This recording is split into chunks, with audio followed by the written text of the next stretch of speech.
I'm going to go ahead. I see Coach Rags is in the house. Let's go ahead and get Coach Rags on. Hey, Coach. Good morning. Can you hear Hey, me? good morning. Good morning. My eyes are actually open. You look great, Coach. You look Hey, absolutely outstanding. you're the best liar in the world, man. By the way, we want to say, speaking of new sponsors for this segment, that Coach Ragsdale Marty Smith presented by Farm Bureau. So we're very excited about that. And Coach, how you been, man? It's been a little while. Been a little over a month since we last spoke with you. Yeah, it's been good. I spent 2 weeks in New Jersey at my daughter's. She and her husband have two little babies, and one's about 2 years old, and one's was born in April. So my wife and I have been up there for 2 weeks during October, and so yeah, everything's good. It is good. It's always good to see you. Let me ask you, just you still, I know you follow college football. We'll wait for Marty to join us here, but what do you think about all these openings that are coming open? I mean, it's just crazy what's going on in college football. Yeah,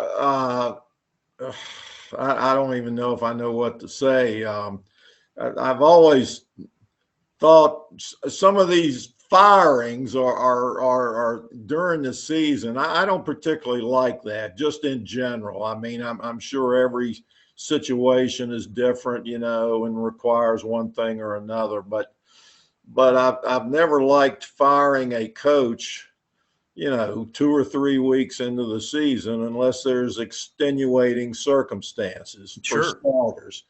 Um, and then beyond that, I don't know what the process is and all that type of stuff. I'm a high school coach, teacher, so I don't know what goes on behind the scenes and all these, big time athletic programs. So I'll just leave that up to the people who who hopefully do know what's going on. Well, it's a crazy, crazy time, and I know 1st of November has to harken back a lot of memories for you, right? When that weather has turned now, we're going to have a nip in the air every Friday night into Saturday. And how much do you think about playoff time when you were coaching, when it gets down to this part of the year? I know Giles having a good season as you get ready to finish the regular season, and the postseason, that second season begins. Well, when I was coaching, it was always like your last regular season game was in usually the first Friday in November. And if you could still be playing over the Thanksgiving break, then you knew you had had a very successful season, because at that point you would normally be playing in the state semifinals. At that time, you played a total of 14 games. They've increased that to 15 games now, which personally, I don't like that either. I think that's, you'll see these scores in the first round of the playoffs, and it's like 60-0, and, those types of scores. And I don't see the reason in playing one more week of football to get beat 60-0, Right, and then right. travel halfway across the state or wherever. And I harken back to when I was just a little kid and my dad was still coaching. At that time, there were 3 classifications in the state of Virginia. There was 1A, 1B, and I don't know what the lowest one was, but it was and at that time they played 1A, 1B rather, and the division below that, I guess that was 1C. I'm not really sure what it was called, but there was no playoff. You played, and I'm talking in the early 60s now. Uh-huh. You played 9 regular season games with one open week, and when it was over, you put the equipment up and got out the basketballs, and the big schools like Jefferson High School in Roanoke, which no longer exists, the ones that were in 1A, they did have a playoff. And I don't know how that worked. I was just a little kid. So it seems like over time, everything gets bigger and bigger and longer and longer. Well, I go back to my dad again. When I was growing up, like, a grade school kid, and he was still coaching, practice started August the 15th, period. Okay. You got the equipment out, went out. They would go out at that time. My dad's teams, they go out and do their calisthenics, get warmed up, and then they'd start running their offense. That's right. First morning in pads, and they would run every play that they were going to run the entire season, everything they had, first day. And of course, they had 2-a-days then, Yep. which when I first started coaching, we did the same thing. But later on, we would we changed things a little bit because, you go 2-a-days, you go early in the morning to avoid the heat, and then you go later on in the afternoon, and the kids leave and come back, and you take up their whole day, So what we did, and I think probably a lot of other schools did too, we started practicing, it's say 8 o'clock in the morning, and we'd go for 2.5 hours. I say that they probably ended up being 3 hours. Yeah, exactly. Yeah. But on paper they were supposed to be 2.5 hours. Then we would have the kids bring their lunches in, just pack them a bag lunch, and we would put them all in a cooler. And I had a little pickup truck, and we'd drive that up. Our practice field is up above our game field, so we would drive up their lunches up there. And so as soon as we finished at 10:30, 11 o'clock, the kids would take off their shoulder pads and go over and sit in the shade. We had a row of pine trees. Marty can relate to this. They'd go over under the pine trees and sit and eat their lunch and drink Gatorade and whatever they did. And the coaches, it was not Gatorade. We didn't get no Gatorade. The What's up, Marty? Good morning, them kids that came after us might have got Gatorade. We got some old garden hose water about twice a week. Yeah, there you go. And the coaches would go over in the corner and discuss the morning practice and how terrible we looked. So, and then we'd go and we had our hard practice first. And then after that, we would come back and go over like our kicking game and stuff like that, more learning than, hitting and that type of stuff. We do our heavy hitting, so-called, in the first practice. And then the second one, we would do things that you need to work on and learn and everything. But that wasn't quite as hard as the morning practice. But I go back to, like I said, when my father was coaching, they started August 15th, ran every play they were going to run for the year. 2 weeks later, they'd have a scrimmage. By that time, it's September, start playing, Now, it used to amaze me. I'd go to the clinic every summer in July, and they would emphasize, be careful with heat. You don't want one to have a heat stroke and die, which my older brother, 5 years older than I am, almost did when he was playing in the early 60s. And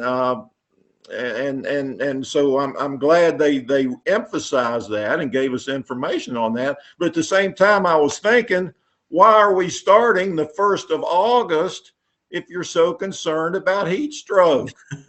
I mean, it makes no sense. Wait, if you're so worried about heat stroke, wait a little later to start practice. And you don't have to play 15 games to win a state championship. You can figure out who the best team is, probably. And well, you can certainly do it in 14, which is what we did, but probably even less than that.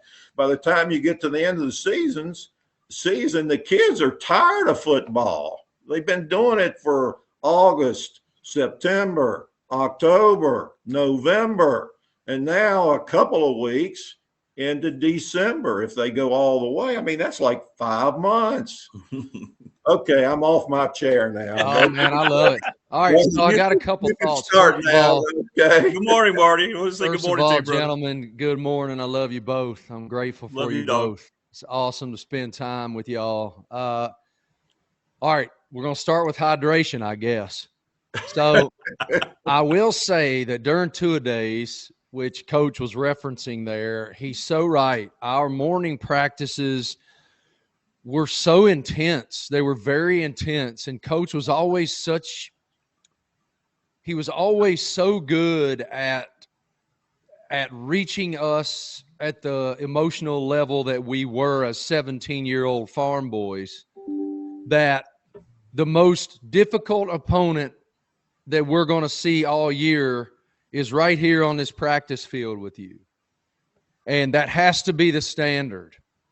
Now, it was hot. It was very hot. You know, I can remember going out there because that first week, Coach hated that first week because we had to be in them shorts. And we'd be walking around in them little booty shorts. I mean, you talk about ridiculous. And these were team issued shorts, Rick. Like, we didn't wear our own shorts. We had to be uniform here. All right. And they were these red shorts that had like white piping around the shorts. And they were so short, there was damn near some wardrobe malfunctions for some of my teammates. I'm sure. Not all of us, I can tell you that. Some of us. But we would do that week, and I can remember going out there, and I remember the emotion even today. I would have so much anxious energy in that first week of practice because you go from the doldrums of summer where, you know, we all threw hay every day. That was our summer job. But you were kind of doing what you wanted to do other than that. And then the next thing you know, you're shocked directly into structure and very specific high demand structure. And so I remember I remember the dew on the grass because we'd go out there at dawn. Now, we weren't lollygagging around until, 10 o'clock in the morning. We were out there early and knocking the crap out of each other. But throughout all of that, I will tell you, Coach was ahead of his time with hydration. We had this, I don't know if it was, I'm sure like the shop class probably put it out there and dropped the water line in the ground or something. But we had this row of spigots that was probably what, Coach, 8, 10, maybe 10 different fixtures. Right. Yep. And we'd open that thing wide open and there'd be 8 guys underneath there just trying as hard as they could to get as much water in their gut as they could get. And then we'd go right back at it. But we got multiple water breaks. Coach was very smart and ahead of his time with that because it did matter. Well, let me throw something in there. I talk about my dad a whole lot. When he was coaching, now listen to this. The big thing was salt tablets. You had to take your salt tablets, man, and they guzzled down each player 2 or 3 salt tablets, which was the exact worst thing you could do. And, later on, they started, telling you when I was coaching, hey, don't give them salt tablets, man, you're going to kill them. And it's hard to tell across the country, how many kids died from heat stroke because of that. And was that supposed to prevent cramping or something? What was the use of that? Yeah, well, I guess, the idea was you're doing a lot of sweating, so you're secreting salt from your body, and you need to replenish that, I guess. But you didn't need to take a bunch of salt tablets. It was doing just the opposite. Yeah. And I'm not a doctor or anything. I don't know how that goes. But all I know is at one time they were taking them, and then they said, "Hey, don't do that. You're going to kill somebody if you're not careful." And like I said, my brother got in a scrimmage at Marion one year. Some of the other players came off the field and said, "Coach, hey, my brother's name's Stanley, said, Stanley's acting crazy out there. There's something wrong with him." They ended up taking him to the hospital and stripping him down and just pouring water on his body to try to cool him off and give him make him drink everything he could drink. And thank goodness he recovered okay. But times have changed along those lines, which is good. Thank goodness. How did you react when Dave Christ, I don't know if Coach Chris is a VHSL Hall of Famer or not, but if he ain't, he should be. Yeah, exactly. Yeah, I think he is. I'm pretty sure he is. So how did you react when he comes to you in the fall of 1980 and says, "Hey, man, I just happened to be going to Thanksgiving in Northern Virginia. I'll go scout this team you're going to face for you." That was such an unbelievable gesture. What did it tell you about the New River Valley community of coaches? And what impact do you think that had on the game? Well, I laugh because there's several things there. I know. Dave Chris is a gentleman for starting. Great man. Yeah. And I tell you, things have changed a lot, I think, and maybe not for the best. When I was growing up, you were taught sportsmanship. Regardless of what sport you were playing, it was you play hard, you play fair, you play by the rules. You don't break the rules to your advantage. You treat the other team and players and coaches with respect. I can remember my dad saying, I wouldn't mind seeing my sons play for any coach that we play against, because I admire all those other coaches, and then so anyway, as far as Coach Chris goes, he was a gentleman. When we played them early in the season every year, and I always liked that game because it was a measuring stick for us. Blacksburg was like the rest of us. Some years you're better than others and all, but we knew every year that Blacksburg was going to be a tough game for us. Okay. And it gave us a chance to go back and evaluate on film what we looked like and go from there. And I think it made us a lot better over the years playing them early in the season.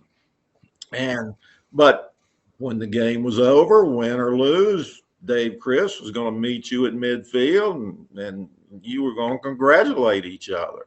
And what I did every single game of my coaching career, I said the same thing at the end of the game. "Coach, good game. See you later." No long conversations, Coach. No long conversations. So I said, "Hey, great game." Shook his hand, left the field. And I expected our players to do the same thing. If we win, I don't want you doing somersaults and all that stuff on the field. You did what you're expected to do.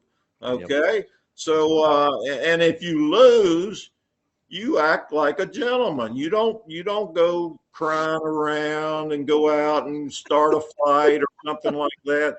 And this stuff before the game, you'll see the two teams coming out, yelling at each other. Get on your end of the field and do your thing, and the other team, get on your end of the field and do your thing, and act like you're supposed to. So anyway, going back to Coach Christ going to scout for us, he's from up in that area. I think Madison County up there, up above Charlottesville. In fact, Coach Williams and I went up to Madison County, and because Blacksburg used to go up and scrimmage them, and they were single A, but they were year in and year out good.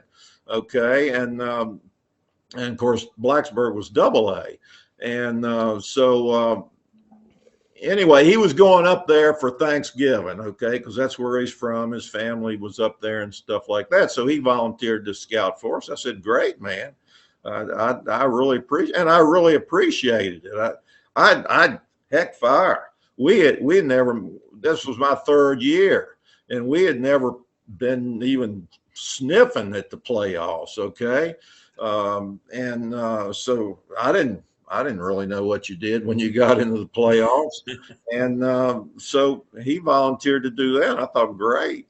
And then Sunday, he came back home and I went over to his house and he gave me his scouting report. And we went from there. Now, one thing about his scouting report, Alan Pinkett, who scored every point for Parkview Sterling against us in the state championship game. He personally scored 32 points. We outscored him by 1 point. Okay. And he ran crazy against us. Of course, he went, and that was his junior year. Then the next year he had a big year. After that, he went to Notre Dame and set every record in their record book on rushing the football. And I don't know if he's still doing this, but at some point, he was also their color man on their radio broadcast. Yes. Like I say, I don't know if he's still doing that or not. And then he went on to the Houston Oilers and played in the pros. So, I mean, he was a super player. Well, he had injured his ankle or something, I think, somewhere along the line, and he wasn't a big factor the week before we played them. All right, the guy that Coach Chris emphasized was their quarterback. All right, well, we stopped their quarterback. He didn't complete a pass all day, not one. Okay. Wow. He was 0-4, but Pinkett had about 500 yards. I'm exaggerating, but I think he had 280 or something like that. That probably sounds about right. I mean, he just ran crazy. And the last they scored right toward the end of the game. There was just like a couple minutes left in the game, and we were up 33-32. And of course, they went for two. They went for the win because, I mean, we couldn't stop him. All right, and thank goodness we stopped him on the 2-point conversion. And the way we did that was one of our defensive tackles. We would always we ran a base at that time. You didn't see spread like you have now. Okay, so we ran a base 5-2 with a strong safety that we called our Spartan. Okay, and he moved around depending upon where the set, what kind of set they were in. Okay, and we did a lot of slanting and everything like that out of that 5-2 defense, and I loved that, man. It worked great. And but when we got down next to the goal line, or the opposition got down to the next to the goal line, we go into a 6-man front and go from there. And so we were in our six-man front goal line defense. So it was essentially a 6-5 defense. Our safety man would be up in there tight. And basically 9 in the box. Yeah, two cornerbacks out there on islands just don't get burned. If they got wide receivers, and if they're not, then you got like almost 5 linebackers in there. So we were in that, and we still had the ability to slant out of that if we wanted to or not. And So one of our defensive tackles was slanted to the inside gap. He's lined up, head up on the tackle, and he slanted to the inside gap and penetrated a little bit into the backfield, enough to where he was kind of down laying on the ground, okay, and maybe on his hands and knees, I don't know, but you know, we had him submarining. They were playing low down there next to the goal line, because my philosophy was, let's make them do something that we have a chance to throw them for a loss, perhaps. Okay. And that would be, how do you do that? Well, my idea was, we want to make them go outside on a run. That way we've got a chance to maybe get somebody up the field and throw them for a loss. Excuse me. Or we want them to try to go over the top, you know, dive over the top. That gives our backers a chance to hit them in the midair and knock them back. Okay. And then the other way is force them to pass the ball. Because if they do that, we've got a chance to at least knock it down and maybe even intercept it. Yeah, we're going to pick that mess off. So we're going to take away everything, hopefully, from between the ends, okay, right there, and make them go outside, over the top, or pass the football. All right. So get back to Park View. All right. So our defensive tackle, he penetrates. And they're, of course, what do? They're going to run Pinkett off tackle. No doubt. He's been killing us there all day long. All right. By the way, I think you get down on the goal line, I think the best place to run the ball is off tackle. All right. Not between the tackles, but off tackle. And the reason I think that is because they probably got a defensive end out there that, you know, is not quite as big and all that stuff as those inside linemen. A little easier to move. Okay. Plus, you're not going in there head on against these guys, you know, like in college ball now. I don't know how big their defensive down line are. But they're 300 pounds. You know, so you're going in there at a slight angle, and so those linebackers in there that are trying to tackle you are probably going to be taking you on at a slight angle, not straight ahead. And so it's kind of a glancing blow, and maybe you can, you know, get through that, even if we don't get everybody blocked. All right. And of course, down there, they got an extra man in there because they're like us. They move people up, and there's some things I think about when I think about this. So anyway, I'm getting off track again. So they ran off tackle. Well, our defensive tackle, who was laying on the ground, just lunged over and stuck his head out, and he caught Pinkett's leg as it came through with his head.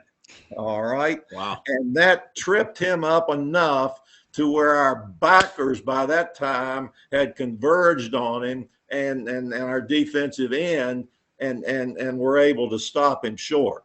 If our defensive tackle had not made that effort, and I'm not naming names here because, you know, I kind of want to stay away from that, but he knows who he is. If he's listening to this show, because his head's probably still ringing from that lick. But anyway, and then by that time we could converge on Pinkett and bring him down, and which we did. But there was still a minute or 2 minutes, probably about 2 minutes left in the ball game, and I knew if they got the ball back, they were going to win, because we could not stop Pinkett. Before that extra point I'm talking about, he just run about a 50-yard, you know, down the sideline and score. So I knew, hey, we got to have a first down. We had to have one first down to eat the clock up, game over. And, in my mind, it was like, give it to your best player. And our best Wing 44. best player, but he was certainly our top running back. And we had good backs. Greg Mance was one of them out there. I'm naming people, but I shouldn't. Why not? What's the aversion to naming people? Yeah. I don't know. Barry Farmer's the tackle that stuck his head in front of It's the greatest endorsement. What you have to understand from our perspective, everybody that played for you is like Barry Farmer or Greg Mance or Tyrone Meadows or Leon King or Greg King or Curtis Woods, all the way down the line, all the way down.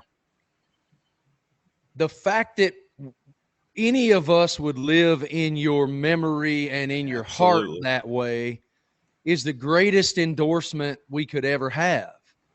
We could not be more full of pride and more full of fulfillment as somebody that played for you than for you to remember us in a certain context that's positive that way. So name them all, by God. Greg says hello, Coach. Greg just said hello to you in chat, by the way. Rodney Landreth, who everybody knows, right? Coach, played for Pulaski. Greg Mance says a big hello from Loris High School. Yeah, he's down there at the 10-0. We just took him to 10-0. Oh, is that right? Yeah. Oh, great. Greg, tell Greg to write in that chat what it means to you to know that special time in your life where we're all so impressionable. And now, of course, Coach Mance has done such a fantastic job at multiple stops being that person for all of those young men. As a mentor and a leader. But I would imagine that other than his daddy, there's probably not another male figure in his formative years that he would be more proud to have made proud than Steve Ragsdale. All right, write it in the chat, Greg. There you go. Let me say something there, Marty.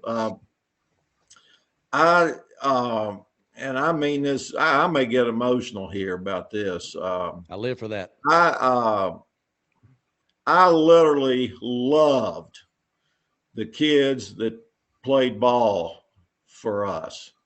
And I try never to use the term play for me. They weren't playing for me. They were playing because they enjoyed playing whatever sport it was, football or basketball. Okay. But I had a special place in my heart for those boys. They were boys at that time. They like to think of themselves as men, but they're not. They're boys. Would come out and play either football or basketball. I for about 10 years, I was the head coach of both. Okay. But particularly for football. Football is tough, man. I mean, we're talking about these 2-a-day practices and out there in the heat, and it's rough and it's everything. And I had the greatest amount of respect for you players who came out and played and put up with me and whatever went with being a Spartan football player. And I use that term a lot, Spartan football, okay? And I got that from, I'm venturing off now, okay, on sideline, but I got that from Vince Lombardi. I used to read every book I could find on Vince Lombardi. I've got a whole shelf full of books on or by Vince Lombardi upstairs on my bookshelf. All right. And because he used the term Packer football. Okay. And this was in my when I first got started early on as being head coach. And I thought, man, I like that. So I started using the term Spartan football, not Giles football, Spartan football. Okay. And if you recall at the end of your playing career, if you were a senior, we would give you a the mesh jersey. We wouldn't give you your game jersey. I didn't like doing that, but we would give you one of those mesh jerseys that you wore on Friday to school, okay, to the seniors. And on that, it had Spartan football. And our number on the back. Not Giles, but Spartan football. And we must have sold thousands of these lightweight, you probably got one yourself, red jacket. And on the back in script, it has Giles, but it doesn't have Spartan football on it. Yeah, only we got those. Only way you got those was to come out there and go through that 2-a-day practice and make it to the end of the season. Now, you couldn't drop out somewhere along the line. You had to go the whole distance. And if so, Spartan football. And we didn't give them to JV players or 8th grade players. The only way you got one of those was be on the varsity, Spartan football. All right. And I learned that. I love that terminology. And we did not, unlike a lot of schools, to Coach's point, a lot of schools their players will wear their game jerseys to school on Friday for the pep rally and for all the pomp and circumstance and beautiful tradition that is their respective program. We wore our game jerseys on Friday night. That's it. We didn't wear them anywhere else. You did. You wore them on Thursday afternoon. Oh, that's right. We wore them in because when we went out and practiced on Thursday, I wanted you. Well, we didn't practice hard on Thursday, no contact or anything, but we did our exercises, and so we got down on the ground, and I wanted those game uniforms to be a little bit dirty get a little bit dirty on Thursday, so that Friday night people weren't standing in front of the mirror, admiring themselves on how good they look. I forgot. You're right. I wanted them thinking about the game and getting ready for the game. So I wanted them to get that game uniform. We wore our game uniform out to practice on Thursday. We did. The reason is I wanted it to get dirty. Okay. And all right, so go ahead, Marty. I interrupted you. No, but hey, look, I needed to be corrected right there. That was a very important correction. So I will tell you though, Coach, those mesh jerseys that were distributed to us with Spartan football on the front and our respective numbers on the back, we didn't take those home. They were turned back in after we wore them because Coach didn't want us wearing those except for to school on Fridays. Right. And so when we were able to wear those, like I can't describe to you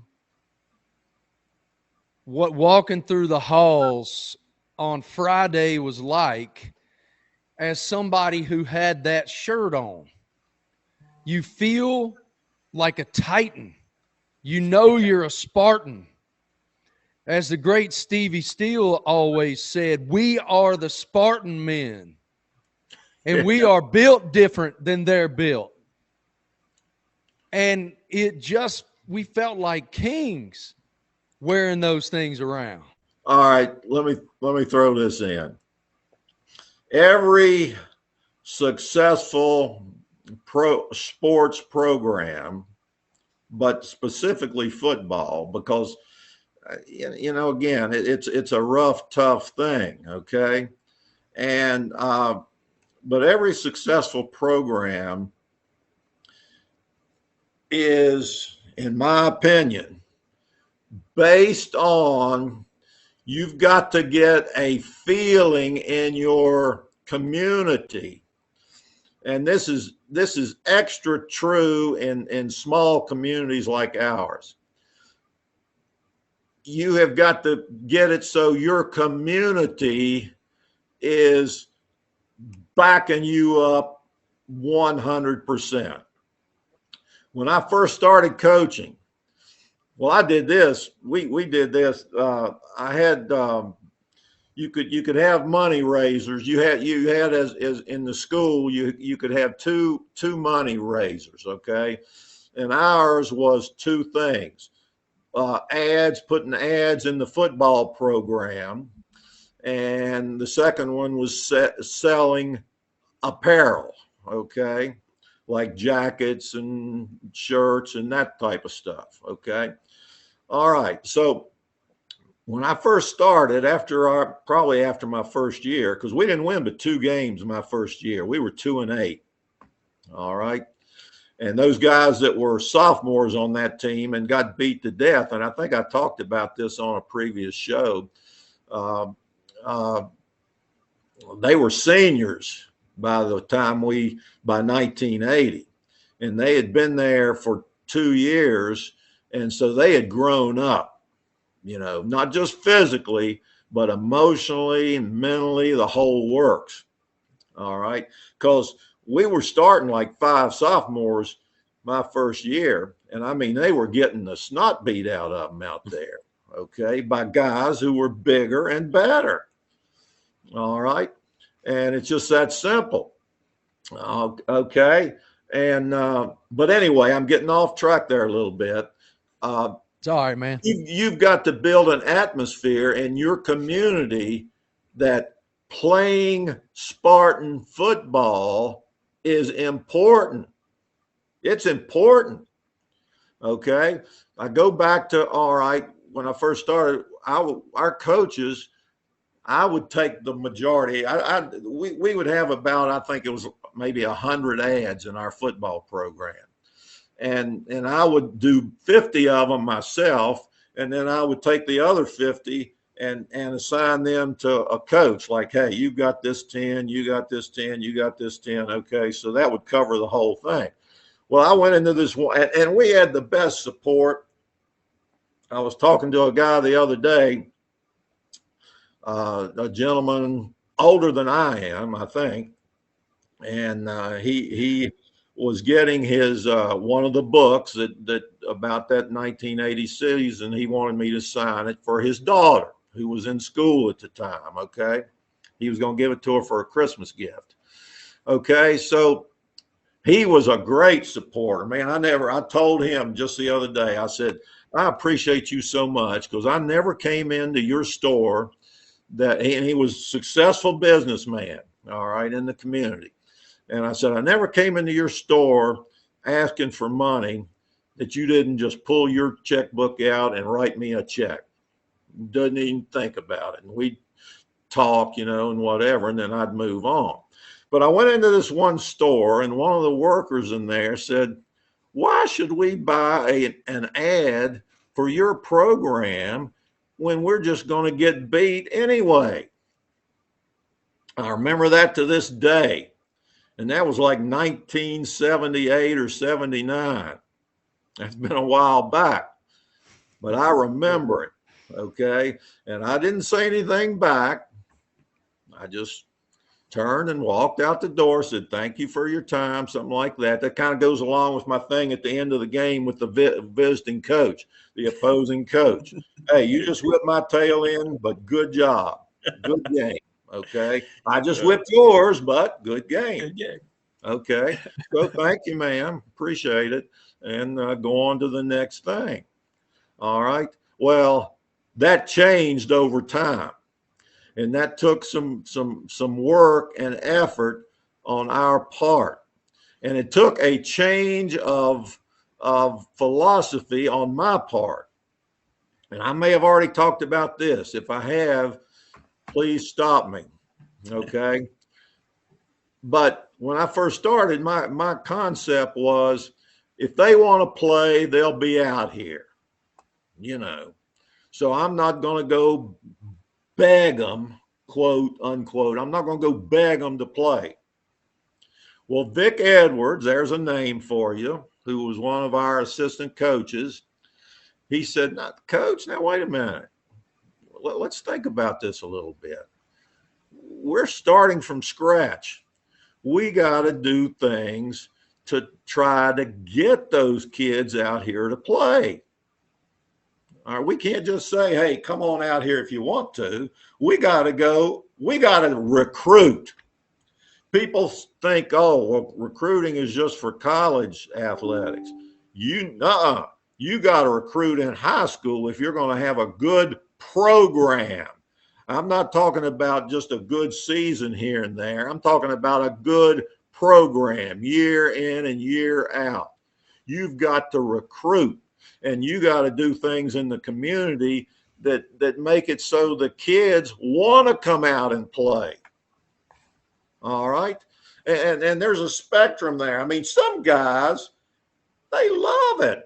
They love the contact. They love the roughness of it. They just eat it up. But then on the other end of the spectrum, there's guys that, you know, they could kind of take it or leave it, really. Okay. But they want to be part of it because it's important to the community. It's important within that school. They can walk down that hallway and, hey, they're a Spartan football player. There's that term again. All right. And I'll tell a little story here. I may have already told this. I had a kid in one of my math classes. He sat on the front row. Great kid. Never played football. Never played anything. All right. But he sat on the front row. He did what I asked him to do. He studied. He worked hard. He wasn't Albert Einstein, but neither was I. Okay. So we got along good. And so I know I had Coach Williams and Coach Kelly would always make me a list. I'd get them to make a list. They taught PE. And I'd get them to make me a list of prospective players, kids that they thought could make good football players for us. And I'd take that list and I'd make sure that I talked to everybody that was on that list, you know, that wasn't already out there playing. And I might even talk to some of them because some of them may not be, you know, they may not come back. Well, anyway, I called this kid out in the hallway. I said, hey, so-and-so, and now I'm not going to call his name. I really think you could make a good football player, and I'd love to have you out there. Now, I never put pressure on kids. But I wanted them to know, hey, I would love for you to come out and play football, and we think, can be a good football player. All right. I mean, I didn't just want 100 guys out there running around that weren't capable. I always felt like if I could get the best 15 seniors and the best 15 juniors, that's 30. And then I could put 5 sophomores with them, and that's 35 kids. And I don't need any more than that to have a good football team. I don't need 50 of them out there. Now, we had a separate JV team, which, you know, if they've got 35 or 40 and we've got 35 or 40, then we're talking about 70 or 80 kids from grades 9 through 12 playing football. That's pretty darn good for any place, all right, big or small. And then we had 8th graders in our school. So we had an 8th grade team. Well, if we had 25 out there, say for 8th grade, you know, we'd have 100 kids playing football. All right. Anyway, getting back to this kid. So we go over to play Christiansburg. All right. And they had a good team that year. And we were playing them early in the season. And this kid I had talked to in class was our starting nose guard. He came out his first year as a junior, and this happened a lot for us. He came out as a junior, and he didn't know squat. He didn't know how to get in a stance, didn't know anything. Well, that's our job, teach him, okay? Part of that teaching was to put him over there at nose guard against our 9-man. Get his ass kicked every day. Okay, where he was going to get killed every day. Every damn day. Okay, and so he was over there every day, never missed practice. He's over there. Ball goes to the right. God, he chases it. till he gets over there. Goes to the left, he chases it. Okay, we go over to Christiansburg. They had a good team. Quarterback goes back to pass. All right. Throws the ball about 30 yards down the field. He catches it. He fumbles. We recover. Guess who recovers? The guy running after the football. Our nose guard Yep. recovered it. Because what he did was he started rushing the passer, and they were blocking him. We didn't know this till we got it on film and looked at it, we being the coaches over the weekend. He was getting blocked. He wasn't real big. My nose guards were never real big because we want somebody in there who we were slanting. I said earlier, we ran a 5-man front and we slanted out of it. And so we wanted somebody in there who was quick, that could beat that center and force that guard to block him. So in essence, he was taking up two people. He was taking up two people. And if he wasn't, and they ran in the direction he was slanting, he was going to make a tackle in the backfield. That's the type guy we wanted in there. And if they were running away from him, he could redirect and give us some pursuit. Okay, so he's getting blocked on this pass play. They throw the ball down the field. When he was getting blocked, he decided, I ain't doing any good getting blocked. I'm going to go. He turned and ran back down the field. He was down there in coverage with our secondary. But that's what recovered. Our nose guard recovered the fumble. Now that's a true story. Yeah, but it's also what was beat into his head every day. Well, yeah. We were taught every day, all day long, run to the football. Oh, yeah. We want 11 hats running to that football. Well, we don't want them running too fast.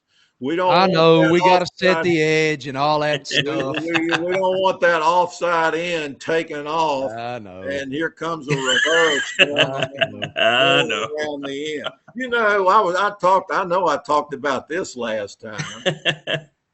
Is I watch, over the weekend. That one of my things I like to do is watch football on TV. Okay.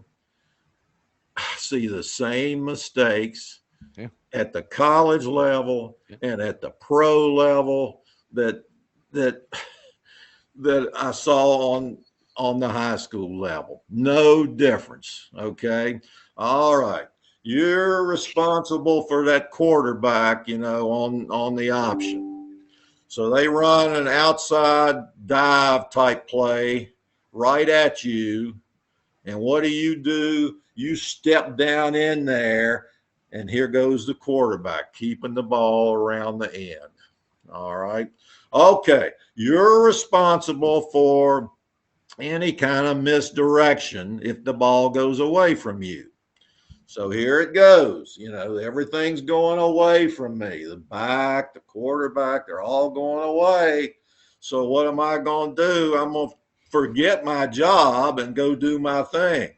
Guess what? Here comes that little speedy end around the end there that you were supposed to be at, And these days, too, with all these RPO offenses today, there is so much jet sweep motion. It's very much like 41. It's not dissimilar to 41 at all because, or 47 or any of that motion that we do with the single wing. All that jet sweep motion is the exact same thing. They're just coming from the slot versus coming from a 3-point stance on a wing. But the misdirection of it all the eye candy that makes our offense so awesome is being utilized so much now with hiding the football and with faking the football and with all those design quarterback runs that come off of that motion. All of it really is a derivative of Curly Lambeau and daggum 1932. Pop Warner. Pop Warner. Sorry, Pop. Pop Warner was the guy who invented the single wing at the school for the Indians at what's the name of the town? At Carlisle, Pennsylvania. All right. I don't know if I've told this story or not. You probably made a pilgrimage up there, didn't you? Well, to see the Washington Redskins practice. That's where the Washington Redskins used to do their summer camp before the season started, was in Carlisle, Pennsylvania. That's right. I forget the name of the school, small school, Dickinson or something, maybe like that. Dickinson College, I think. Yeah. I went out there to watch them practice one day. But you're exactly right, Marty, and I'm going to tell you this. I'm seeing more and more trapping linemen. Yeah, man. In pros and in college. Okay. You know, they went for a while. They were doing this, what do you call it? Zone blocking, zone blocking, where everybody, all these linemen, they're all moving in the same direction, and kind of picking somebody off as they go along, which I never liked that, because I saw it, and I see it on TV every week. A lineman will go do something, and he doesn't do anything. He never hits a soul. And if he does, it's just a mush, what we used to call a bump. We used to really grind this into the kids. Bumping ain't blocking. Bumping is bumping. You bump somebody and turn around and look at the ball carrier, that ain't blocking. Funniest thing ever. The funniest thing ever, man, would be when Coach Ragsdale or Coach Kelly would get all pissed off at some lineman, and they'd do this move right here. They'd stand, they'd go, this ain't blocking. Because it ain't blocking. Okay. But I'm seeing more and more now, and it's the best block that there is in football is a trap block. All right. At any level. I don't care what you say, it's the best block there is. And with us, we weren't that well, we had a couple of teams that were fairly big, up front. But for the most part, that 1980 team, we had one guy on our offensive line that weighed over 200 pounds. And that's it. And But they could move. They were tough. They could hit. They could block.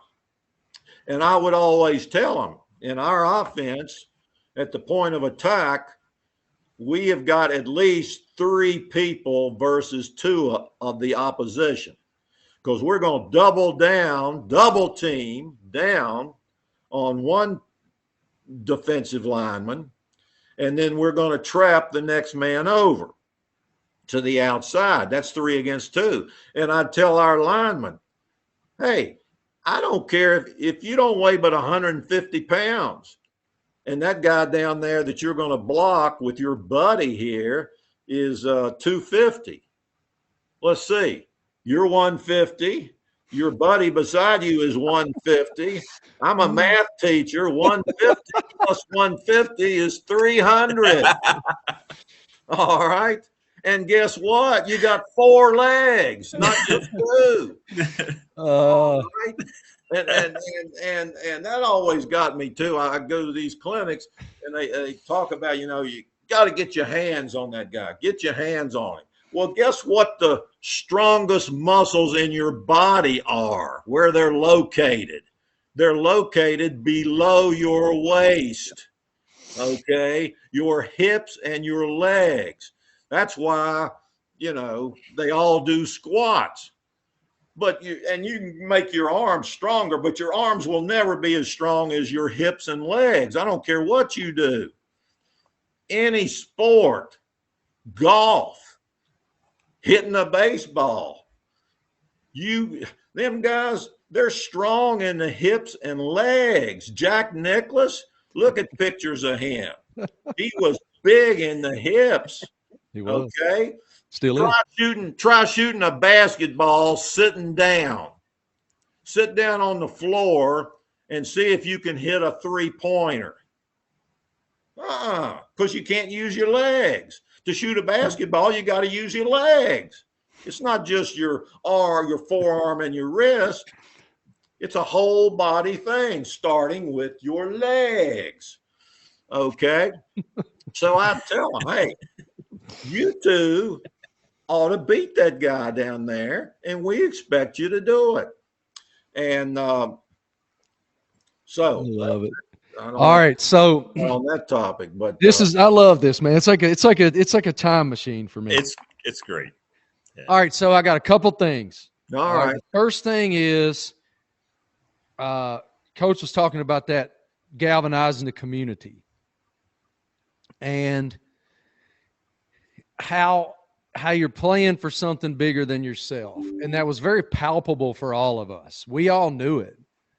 And there's that moment that I shared in my book when I was talking about us winning that state championship in '93, where during two-a-days I'm leaned up against one of them blue steel posts between the locker room and the ag building, eating a mushy-ass peanut butter and jelly sandwich that somebody's sweet mama took a lot of time, might have been mine, took a lot of time to make for us. Might have been Miss Patty. I don't know. One of the mamas made those sandwiches for us, and it was between two-a-day practices, and I was leaned up against that post all by myself. And Peter Janey, who's one of the greatest Giles Spartans of all time, the toughest dude that he was the toughest dude that I ever played with. Yeah, he was hard nosed. I mean, we had a bunch of them. Think about this, though, Coach. I think Peter ran a football 34 times for 123 yards, 3 touchdowns, and had like 15 tackles in that state championship game. He was everywhere all the time. And when he got to where he was going, Peter had bad intentions. Sidney Chappell, number 11, the quarterback for Lunenburg Central, by God, he woke up Sunday morning going, man, that number 41, he knocked my head off 13 times yesterday. Anyway. Yeah. You finished? No, not even close. Keep going. So keep going. So I'm leaned up against that post, and I remember eating that soggy peanut butter sandwich. And I just was like, man, screw this. I can't do this, man. I hate this. I can't keep doing this. What am I doing this for? I'm out. And Peter, God love him, was sitting right across it wasn't a hallway, but it was like the sidewalk that had an overhang that led from our locker room to the agriculture building. Yeah. And Peter was just grinning and laughing. And he goes, shut up. You ain't going anywhere. And I was all spitting, and Peter goes, we ain't playing for us. We're playing for our daddies. We're playing for the town. Shut up. You ain't going anywhere. Sure enough, we finished them peanut butter and jelly sandwiches, grabbed our helmets, ran back up on that dadgum dirt patch practice field. No offense, Coach. And we went back to practice, and that is so sweet to me, that moment, because it was hard. It did demand a lot of us, that those who weren't doing it weren't wired like that. And every one of us has carried that with us for the rest of our lives. And okay, I'm still not done. On that note, this is going to take a minute, all right? Rick, we may even go past time. I don't know if you have breaks. That's okay. You have to hit. We got Coach Elmassian. We're good. We're good. Tell you what, he's got another tough nut coming on that. He's got a tough nut coming on his show after us. Hey, we'll throw Coach on with us if he gets on. Yeah, absolutely. I can remember when he coached over at the Tech. And, you can put him up here too. Yeah, we'll throw Coach on. Yeah, absolutely. He's tough nut. All right, go ahead, so Marty. I asked, and have continued to ask, a lot of my brothers with whom I played Spartan football to sit down in solitude and ponder. And after that ponderance, detail for me what Coach Ragsdale means to them and what Spartan football under his direction was to them. And so I'm going to start today, and again, this is going to take a minute. with one of my dearest friends, somebody with whom I grew up, bled, sweat, cried, won, lost. Not just games, but parents and things in this life that are so precious. Stevie Steele. Growing up as a young boy in Giles County included a variety of choices. Who do you hang out with? What sports teams do you support? Are you a sports car or jacked up truck guy? Are you a leader or are you a follower? How do you fit in with the Parisburg Townies when you grew up on a farm in Newport? Do you believe wrestling is real? And the list goes on and on. One thing that was not a choice was whether or not you played football.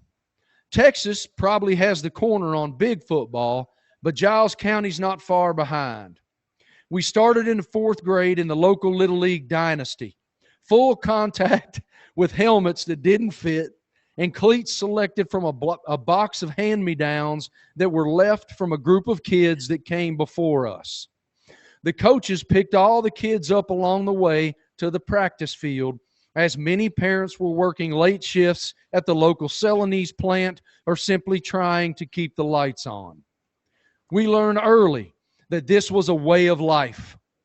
And the stories of Spartan football glory that we heard as children quickly quieted any doubt or fear that tried to sneak in on our way to each practice. At the root of the Giles football dynasty was a man named Steve Ragsdale. I first heard his name as a 5-year-old child from both uncles, Philip Steele and Mo Ratcliffe. They were a perfect example of how beautifully unbiased the Ragsdale Spartan football program was. One uncle was from Curve Road, the rough part of town, and was not to be messed with. He'd go on to be an Army paratrooper and come home to work at the local lime plant. The other was more refined and softer, studious, and would later become a lawyer and work as the local Commonwealth's attorney for Giles County. Both spoke of Coach as the single most influential person in their entire lives. As a young boy, every story and experience with my uncles included a story about Ragsdale. My dad was a Little League coach for the eastern part of the county. We started on our way to practice from the Craig County line each afternoon and began picking up kids all the way to the practice field in Pembroke. We rode in the back of a truck and told stories, laughed, and lied about the girls we allegedly kissed. What we didn't talk about was our parents. Rich or poor, fancy house or trailer, banker or janitor, none of that mattered. The one thing that brought us all together on equal ground was that we were all future Spartan football players. We all knew someone in our life that was a Spartan star, and they all came from every walk of life. We all knew that no one in that truck had any better chance than the other based on our home life. This was the heartbeat of the Spartan football program. The tougher the home life, the better. As I worked my way up through the program, I only saw Coach a few times in Little League. He was always in the press box for every Little League game, watching his next group of bandana boys grow and learn. I never really appreciated it until later in life when I realized that he'd already taught math all day, coached, and watched film before spending 3 hours watching kids hug on each other and run around in slow motion. He was all in and had a full program in place that would prove to be successful for decades and decades. I worked my way up through the ranks and was lucky enough to be tapped as a varsity football player in the 10th grade. That's an honor. I soon learned that Coach was the scariest person on earth. He demanded your best and literally foamed at the mouth with fury when you didn't give 100%. He never expected more than you could give, but he always knew when you were not giving all. Every kid had a different skill level, but effort was his gauge. I played in the secondary as a 10th grader. All of the other players were tight, and I was a new kid on the block. We had real two-a-days back then, which included a 3-hour practice in the morning and a 3-hour practice in the afternoon. We got 2 hours for lunch, and I had to beg for a ride to Dairy Queen, and that was successful only every other day. We got a water break before and after each practice and once in the middle. You knew you had to fill up at each water break, which resulted in a distended stomach full of water sloshing around as you ran back to that asphalt practice field. No offense, Coach. It was asphalt. That asphalt practice field, half of us puked up the water before we ever made it back. It was always the same players. Coach orchestrated a practice that was equal to the training that Navy SEALs endure. He pushed us to the brink of exhaustion and then pushed us a bit further, knowing that at some point we would need the grit that he was developing. As I developed into a young man, Coach was developing the core that would carry me through many trials and tribulations in this life. The following are things that molded me into the person that I am today. At the end of each practice, Coach always had us kneel in the practice asphalt end zone. I love that he keeps calling it asphalt. And he would talk to us like men. He always told us to keep our noses clean, stay away from things that would get us hurt, and to eat good food. I remember him telling us that his mother was getting older and had just had a hip replacement. He told us that life would not always be easy and that we'd lose people we love and that would be okay. I've never forgotten that, and he was right. Coach was the best math teacher I ever had. He taught in a way all the kids could learn and never left anyone behind as long as you were giving your all. I'm a civil engineer today because of him, and I've been able to raise and support my family because of what he taught me in the classroom and on the field. We only lost to Naras once in my career. It was at Naras, and as we were leaving on the bus, he told us, never forget the way this feels, that we had the feeling we had at that moment, and to use that to make sure that, by God, we never felt it again. We didn't lose again to them for 10 years. Might want to fact check that, Martin, but I'm pretty sure it was a long, long time. A couple more things here. My father thought Coach should have been playing me in a different position. He came in the locker room and walked into Coach's office before practice one day. I knew I was getting ready to get kicked off the team or run laps until I died. Coach told my father to get out of his office and stay out of his business. I had never heard anyone talk about him that way, that being Mr. Steele. Coach never treated me any differently or said a word about it, ever. Let me see. There's all kinds of stuff here, but I want to find the one. Coach was the hardest working person I have ever known. He taught by example and poured everything he had into the program. His wife and daughters graciously shared him with us. His wife was and is a very attractive lady. I have to tread lightly on this story, but it's a damn good one. During one of our few water breaks, we were all loading up the stomachs with water, and the track is in plain view from the watering hole. We noticed a good-looking female walking on the track and began whistling and carrying on at this young hottie. She turned around and waved with a real big smile. It was Coach's wife. We all knew that was our last day on earth. We never heard anything about it. A couple years ago, my Uncle Mo lost his fight with addiction and took his own life. Coach came to the funeral service and was inconsolable. He told me that all of us would always be his children. He was and is the father that many of us never had or that most of us needed. That strength that we needed, the teacher of math and of life, the consistency and love that many of us longed for. And finally, in the end, we learned a valuable life lesson from Coach. Monday through Thursday, we beat the absolute hell out of each other on the field, double teaming and crushing each other. bloody elbows and knees, infected from the poisonous asphalt practice field. We had concussions, broken fingers, and a lot of tears. When Friday night lights came on, the other teams that had been prancing around in shorts never knew what hit them. We were tuned up, mean, and ready to destroy. We put in the work, and the rest took care of itself. We are the Spartan men. Wow. Wow. That's great. Awesome. That's great. Let me just say that makes me feel, you don't know how that makes me feel. But I looked, Marty, I looked at all you guys as it said, you know, I've got a wife and 2 daughters, 2 wonderful daughters, and a wonderful wife. She's fantastic. And twice as good looking as I am. Of course, body from what I can tell you, I fact checked that. That's an accurate statement. That report is accurate.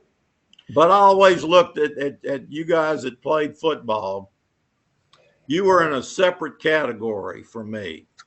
You know, I loved you, really. I mean, love. I don't use the word like. I liked you, but I loved you. And not only that, but I respected you. And at the time, you didn't know that. But hearing something like what Stevie wrote, and well, Stevie is a great example. You know, he practically had his knee refigured. I forget what happened to it. Tore his ACL early on, but he had, you know, he could have easily dropped by the wayside. He was a really, really good player for us. But no, he wanted to be out there and be part of it. And that's what you got to build. You got to build that type of environment. And so I'll close with that. Yeah, there was no, for us, there was no other answer. For us, Spartan football was part of the thread that held the Giles County fabric together. It was the hem on the Giles County fabric. And for all of us, it wasn't just a rite of passage. It was an expectation. And it was an honor beyond words to be one of those kids, I use that word kids, who made it through your program. And to Stevie's point, all of us had stuff. All of us had things going on in our personal lives at home. We all had different home lives. All of us had different levels of means. But no matter what divided us away from football, no matter what socio-political lines that was, no matter what our religions were, no matter what race we were, no matter what our income was under our roofs that our mom and daddies were killing themselves to keep the lights on, whether they worked in Pulaski or Virginia Tech or in Celanese. When we walked between those lines, we were all the same. And the only thing that mattered was doing your job to the best of your ability, the way you were taught by Steve Ragsdale and Rusty Kelly and Jeff Williams and Ricky Lee and Jack Ellison and everybody that we played for, because we were playing for all them people like Arnold Tickle and Leo Smith and all them train horns and all them cowbells and all them bandanas. And it was everything, man. Well, thank you. You are a father figure to us. Were then, are now, and every one of us still wants to make you proud every day. And I'll never forget, man, how it felt when we got when that. You know, I'm so sorry, Coach. We're taking up so much of your time. Oh, you're fine. And I promise I'll shut up after this. But I remember distinctly, state championship game. Coach was talking earlier about sportsmanship and how that was drilled into our heads all day, every day. We're going to win, and we're going to hit them in the face, but we're going to win with class. We're going to be classy men and respectful and respected men. And I'll never forget, Lunenburg Central had this running back who was fast as lightning, Michael Hurt. He wore number 5, and he went 80 to the house on the 3rd play of the game. Well, way late in the game, they ran this wheel. We'd gotten up on them, and they had to start thinking about passing the ball a little bit. And they'd run this wheel route. And that Michael Hurt came out the backside of the formation and ran right down the backside in my third, really my half, because we were cheating up so much with the offside of our defensive backfield. And that quarterback threw it, and I just happened to get a finger on it, and it was an incomplete pass. And I helped that number 5 up off the field. I helped him up off the ground and hit him in the helmet, smacked him on the ass. Good effort. And I got back to our huddle, and Byron Sargent, who was a certified lunatic and still is, one of our defensive tackles that was, I mean, crazier than a bleep house rat, was cussing me out, like cussing me in a way I'd never been dog cussed in my life for helping him up off the field. Because we were on the precipice of delivering a state championship, and we don't like them right now. We're not nice to them right now. And that was such a funny juxtaposition for me between, all right, maybe screw sportsmanship right now. I don't know, but anyway, the life lessons you gave us, Coach, are everlasting for all of us. And Stevie said it so beautifully, and we're also full of gratitude for you forever. Thank you. Well, Marty, you don't know how much I appreciate that. And as I said, I've got a special place in my heart for all you young men, at that time boys, who played for us. And I never use the phrase play for me. I don't like that phrase, because you weren't playing for me. You were playing for yourself and because you wanted to play football. And and one other thing is, I always felt like, and I talked about this once before on this show, that any athletics in high school, in public school, need to have some kind of benefit beyond high school. There's got to be some kind of teaching benefit to have sports in public school. Otherwise, they shouldn't have them. Okay. But I think that message you read from Stevie, backs that up. I think sports are important and good. So I'm going to shut up and let a real expert, Coach Elmassian, talk. All right. And Coach, I want to say this to you. I used to come over and watch y'all practice when you were the secondary coach over there, and I always had a lot of great respect for you all, and particularly you. I think you're kind of old school, off the old school tradition, and so I always had a lot of respect for you. And Jeff Williams, Jeff was when I retired, Jeff took over for me, and he walked on over there and was coaching. Yes, he did. And I know he thinks a lot of you too. So I'm gonna shut up and let a real expert. Don't let these guys go. Can you hear me, Rick? Yeah, we got you loud and clear, Coach. Yeah, oh, great. Welcome, man. Don't leave it, Marty. How are you? Marty, I can appreciate everything you went through. I played for Hank Norton at Fairham Junior College. So I know Coach Ragsdale and Hank, they came out of the same mold. We couldn't wait for the games. The practices were so hard. They were. The games were just too much fun. But it's the beauty. It's the beauty of the game, Coach. Well, make no mistake about it. When you're our warm-ups were bull in a ring and arm circles. That's how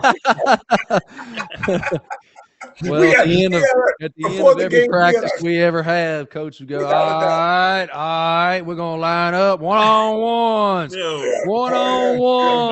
I hated one-on-ones. We had to line up in a three-point stance and just knock the crap out of each other for like 45 straight minutes. You know what's sad, Coach, and I know you appreciate it, the players today, they don't experience this. And the greatest thing about Marty, that when you played and I played and coached, it was, the stories are all true, but they're so memorable. Oh, yeah.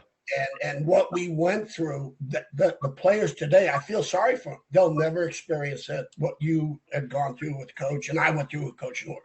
I say all the time, and then I'll shut up and let Rick do his job and, No, actually get This is some. great. I've enjoyed this as much as anything. The reason why I found Rick, you two guys were on about like 4 weeks ago. I'm listening to Coach and you, and I'm walking down memory lane. Yeah.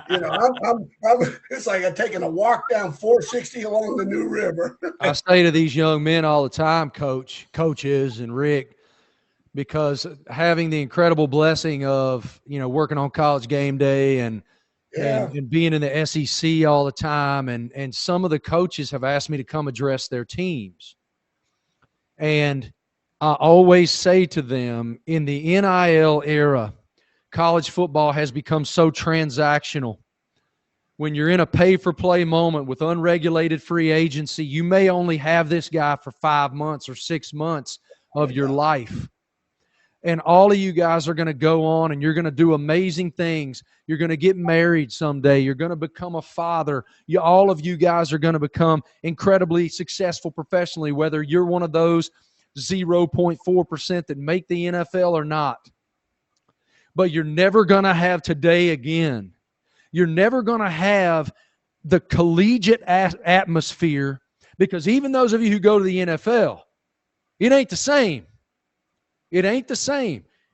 When you're in that locker room together and you're still playing for the A, or you're still playing for the G, or you're still playing for the T, by God, it is one of the most special things you could ever fathom. That beauty of shared sacrifice and playing for something bigger other than just a paycheck. No and question.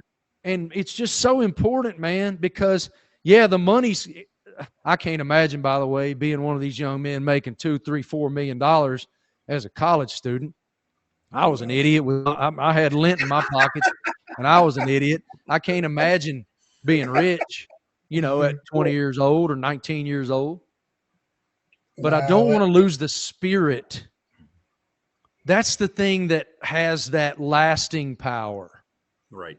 Is the spirit of it. And those guys like Stevie and Danny Ratcliffe and Brandon Steele and Rayfield Milton, rest in peace, my brother, and Maurice and all these guys that I grew up playing ball with, Bucky Burton. We are still friends now and brothers now for one reason, and it's Spartan football and Steve Ragsdale. And so I never want to lose that. No, I tell you, people ask me, I did this for 40 years. And, Coach, you'll appreciate it because you got a gentleman right there that can attest to this, having played for you. There's two things that bring you back in this business. When they said, why? Because, whether you're going to quit. I almost try to quit every day, whether it's playing or coaching. You put so much into it. I said, there's nothing better than the players you get to coach. And this, Marty and Coach Ragsdale and Rick, there's not a better place in the world to be in a locker room after a win. Oh, yeah. Not a better place. All that work from the managers to the trainers, players, coaches, that Monday through Friday or Monday through Thursday work in high school, but that work that you put in and you're able to achieve that goal, and the efforts and the sweat and the blood and the tears all come to fruition for a win. And there's no better place. Yeah, that's true. 100%. No better place.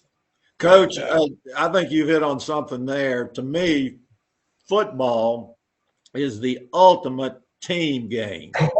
Make no mistake about it. All those pieces out there have, whether it's offense, defense, kicking game, all those pieces have got to fit together just right.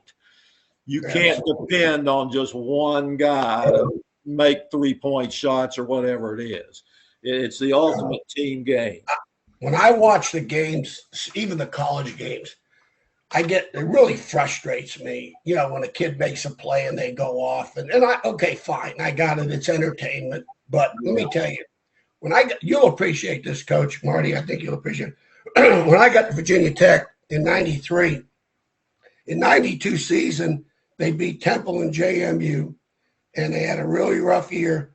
But the kids were trying to be like Miami. back in the day in Miami. Yeah.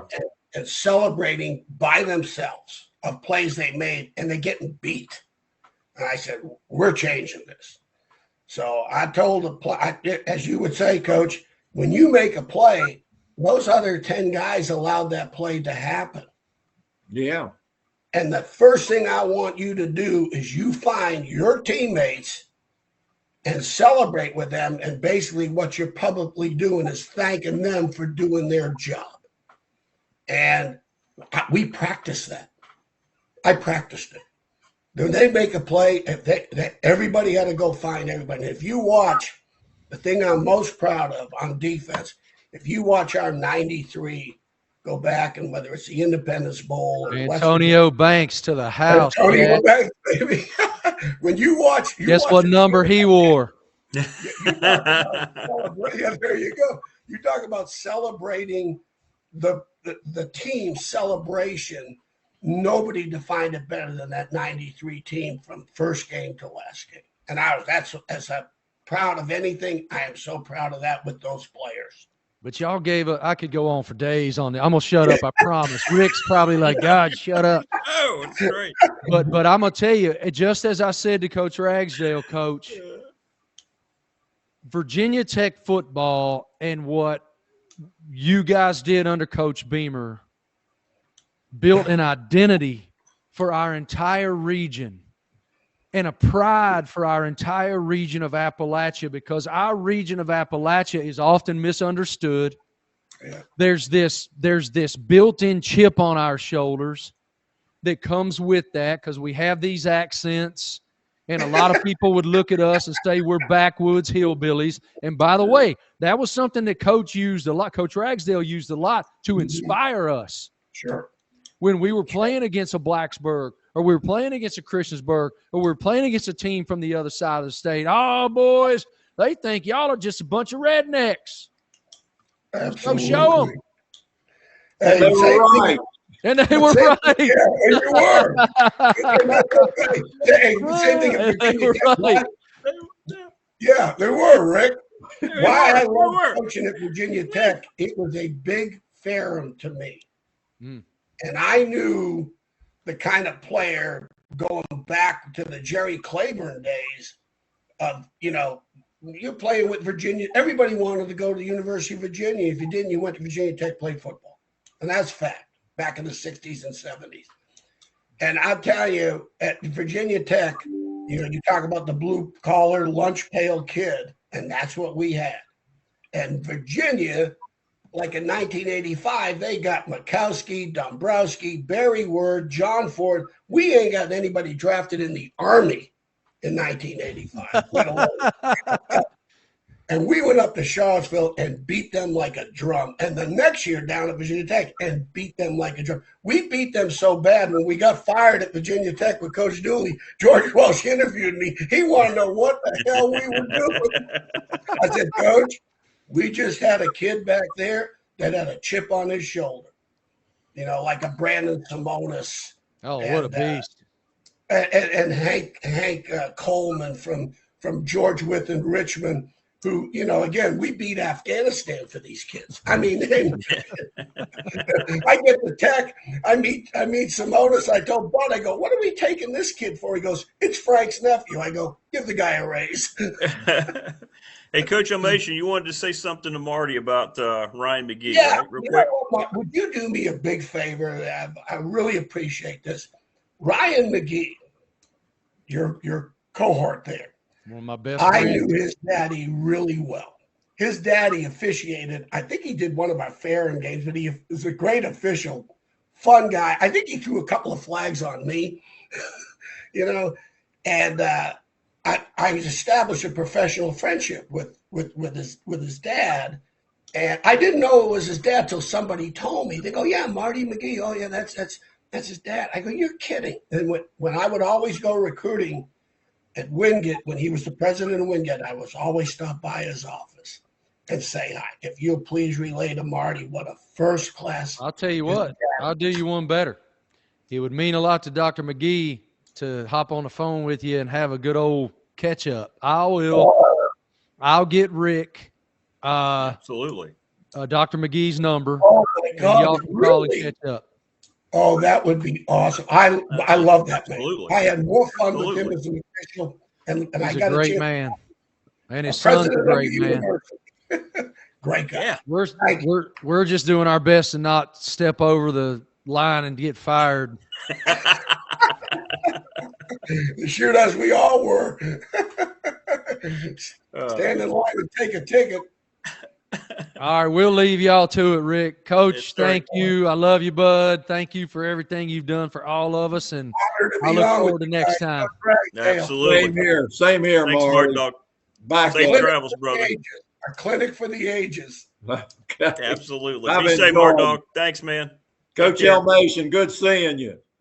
Great seeing Thanks, you, Coach Rags. We'll see you Okay. next month, Rick, Coach Rags. good I'll be in seeing touch. you. Okay, holler at me. All right, brother. I will, man. That's a How classic. good was that? Hey, Huh? you can archive that one. That's one for the books. That's so good. It's just so good. Honest to It's God. just so good. Yeah. Jeez, remember. This is why I watch your show. This is why it's memory lane. That is a classic. Thank you. I appreciate it. No, that's great, Coach. And it was great. I mean, they don't ever need to apologize. I'm sitting here just you're living the moment. Oh, I no. played for a different coach, similar type of MO in Joel Hicks at Pulaski County, who I know you know well. So when Marty's relaying these stories, you know, I'm thinking, yeah, it's all from the same era and the same cloth, right? No question. Yeah. No question. Yeah. Nah, it's great. Jeff Williams played for me at Virginia Tech. He was a walk-on, was in the part of that 86 Peach Bowl class. That's right. That's right. Yeah, Yes. I remember that. Yes, sir. I remember that. Yeah. Well, I'll tell you what we'll do. What we'll probably do, Coach, here, we might, if you have time later in the week, we might get you to bump back on a lot of things I want to go over with you. Hey, listen, this was worth it. Trust me. I know. I know. You know, I mean, it's it awesome. was worth it. I will say one thing: Virginia Tech, 21-0 in the second half, and you know the third downs just killed them. They were It was. What happened? I mean, what happened? You're 16-7, and everything's looking. You know, and then all of a sudden, they couldn't throw the ball one time. It was like Coach saying, it's a complete game, Rick. And offense and defense, you got to start complimenting each other. Some days or some parts of the game, it's a pendulum. You know, your defense is doing well, offense not, vice versa. The pendulum's going back and forth, as Coach Allen used to say. Well, the pendulum in the second half swung one way, and it never came back. Never came back. And it all started with typical defensive coach, but it did start with the fact that if you 0 for 6 on third down conversions in the second half offensively, you're getting it's like having interceptions and fumbles. The ball's getting turned back over, and you're giving Louisville more snap opportunities. And next thing you know, there's 3 touchdowns. It's 21-0 in the second half. Yeah, that was in a nutshell, from a coach's perspective. That's what happened. Yeah, you know? Yeah. Well, I will get in touch with you. We'll figure out a day maybe we can we'll jump back on here and continue our conversation. But that was worth it. It was worth it. It was worth it. I'm glad you got to, and we'll get that number to you. I know Marty will follow up. We'll get Dr. McGee's number to you. Oh my God, that'd be a wonderful, because he will. Wonderful. Marty will. Yeah, there's no question. Marty will get that to you. But well, thank you, Rick. You have a great day, and I know I appreciate everything. I will. Yeah, we'll talk to you. We'll talk to you later in the week, Coach. Yeah, cool. Sounds like a plan. All right, thanks, brother. Phil Elmassian, great stuff here today. Thanks.